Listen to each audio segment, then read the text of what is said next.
If you plan on using the same setup, we have this which costs not that much at Home Depot in case you ever want to replace it. What I did do is I did take some duct tape and go around the edges so none of the styrofoam comes out the sides, just as a border. So the way this works is we have the multiple layers.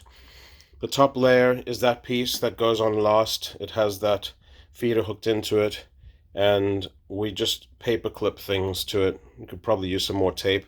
That goes on after you've put down the new double tile, one tile on top of the other,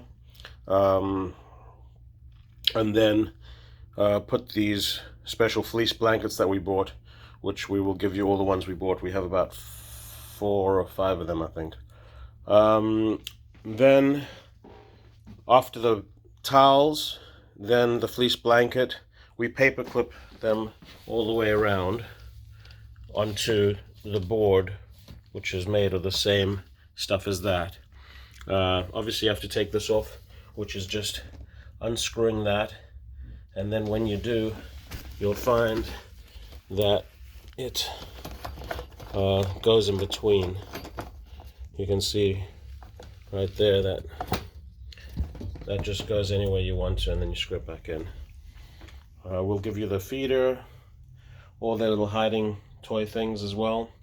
You can put that little cover anywhere you want. This is a little tricky. Generally, we put the top in one place, and then you can undo that and then slide it out of this.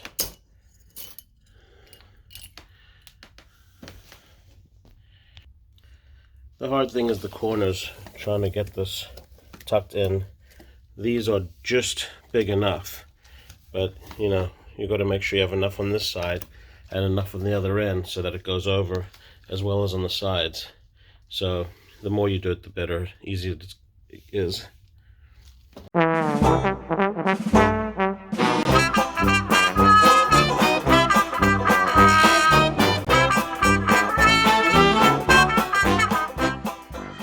Now we have to carefully pull the edges up so that none of the hay and poop, if there is any left in there, falls out the edges. So Kai and I are going to demonstrate how they carefully lift it up so that it folds off into the middle, and then we'll make a nice neat pile without anything coming out of it that we can carry down carefully. And you can fold it over and over and over, and then when they go outside, they'll go all the way to the end, and they'll put on their mask so that hay doesn't get in their mouths, and they'll shake it out in the front lawn. Yay! And then this is what's left. You can see I had a different approach where I took a towel and I doubled it over, and then I just made a pattern to cover the entire area. But what Andrea does is she will take one towel, lay it down, take another towel, lay it over that, and then she'll take one and go down the side that folds over as a strip. But basically now these towels should be good to put in the laundry and reused. Now that they have been taken out, you can see the construction is fairly simple. I basically just cut these pieces, put them together, and tape them. But this is what we just spray down.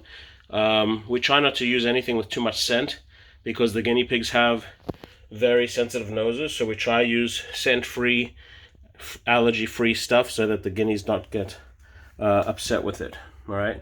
This little clip here is just used to clip the fleece when it gets to the spot, because there's nothing to fold it over like that.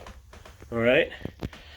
And that's it. So this is what's under there, and then what's underneath this is just the clip together framework that we created. So now you can see the base structure, which basically is just zip tied, which is a bit tricky, but basically we zip tied here and here, here and here, and you want to do it fairly tight, but not too tight, just so that it doesn't fold in on itself. And then of course On the ones at the bottom here, on the corners especially, you'll end up doing 2 and 2, and then here we did 1 and 1, and we did 1 in the center. If you really want to be secure, you'd obviously use more zip ties, which I think we ran out, and do 1 and 1 so that it's, you know, on every corner.